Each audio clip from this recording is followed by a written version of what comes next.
सुप्रभात, मेरा नाम पलक साद और आपका स्वागत है द भोपाल न्यूज़ में। आज हम लोग जिक्र करेंगे एक बेहद महत्वपूर्ण विषय के बारे में। आज एक बहुत जरूरी मीटिंग हुई है केंद्र और राज्य सरकारों के लोगों के बीच में, और उस मीटिंग में अगर हम लोग बात करें हमारे भारत की राजधानी दिल्ली के बारे में, तो दिल्ली के सीएम केजरीवाल जी, उन्होंने कुछ बहुत ही महत्वपूर्ण बातें बोली हैं हमारे देश के प्रधानमंत्री श्री नरेंद्र सिंह मोदी को।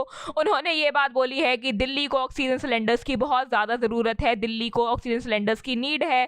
वो कुछ 700 टन है और जो दिल्ली में कोटा है ऑक्सीजन का वो बढ़ा दिया गया है, वो बहुत अच्छी बात है। लेकिन वो 700 टन की नीड को सिर्फ और सिर्फ 480 टन बढ़ाया गया है और अभी सिर्फ और सिर्फ दिल्ली में 300 टन ऑक्सीजन आया गया है और पहुंचाया गया है, और ऑक्सीजन दिल्ली में आ ही नहीं रहा है।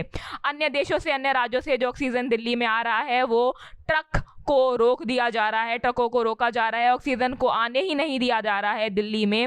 और जो हमारे सीएम है दिल्ली के केजरीवाल जी, उनको हॉस्पिटल से फ़ोन आ रहे हैं कि हमारे पास अब 1 घंटे का ऑक्सीजन बचा है, अब हमारे पास 2 घंटे का ऑक्सीजन बचा है, अब हमारे पास आधे घंटे का ऑक्सीजन बचा है।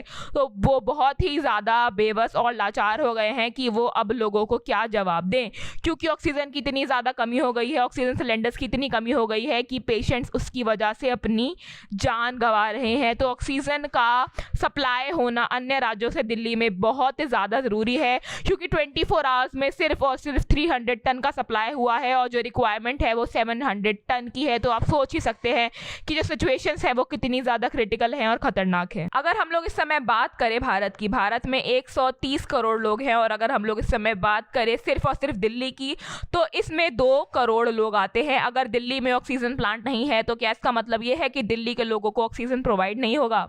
दिल्ली में ओडिशा से और वेस्ट बंगाल से 100 टन ऑक्सीजन आना था, लेकिन वो नहीं आ पाया। जो ट्रक में ऑक्सीजन भरकर आ रहा था सिलेंडर्स में, वो स्टॉप कर गया। और जो हमारे केजरीवाल जी हैं वो एक और बात बोलते हैं सबके सामने कि ऑक्सीजन प्लांट्स जो ऑक्सीजन का सप्लाई कर रहे हैं उनसे उनकी बेहद गुजारिश है कि जब वो ऑक्सीजन भेजें ट्रकों में भरकर, तो उसमें एक आर्मी का फौजी बैठा हो कि कोई भी उस ट्रक को रोक ना पाए और उसका प्रिवेंशन ना हो, और हर एक राज्य में और दिल्ली में ऑक्सीजन पहुंचे, क्योंकि दिल्ली में जो हालत है वो इतनी ख़राब हो गई है कि लोग ऑक्सीजन की कमी की वजह से अपनी जान गंवा रहे हैं। तो अगर हम लोग इस समय बात करें पिछले साल की, पिछले साल साइंटिस्ट ने इतनी घोर परिश्रम करके एक वैक्सीन बनाई, और वैक्सीन इतनी अच्छी है कि वो लोगों को बचा रही है कोविड से। 1 मई से जो प्रक्रिया है कोविड की वैक्सीन लगने की वो शुरू हो जाएगी कि 18 साल से बड़ी आयु के जन अपना वैक्सीनेशन प्रोसेस करा सकते हैं। लेकिन एक चीज़ है, एक सवाल है जो केजरीवाल जी ने रेस करा है और उठाया है कि राज्य सरकार और केंद्र सरकार में जो प्राइस है वैक्सीन का वो अलग अलग क्यों है? सब जगह वैक्सीन का जो प्राइस है, अमाउंट है, वो अलग क्यों है? वो सेम होना चाहिए, उसमें इक्वालिटी होनी चाहिए। तो ये एक और प्रश्न है जो उन्होंने उठाया है, और इसके लिए पूरी की पूरी मीटिंग ने आवाज़ उठाई।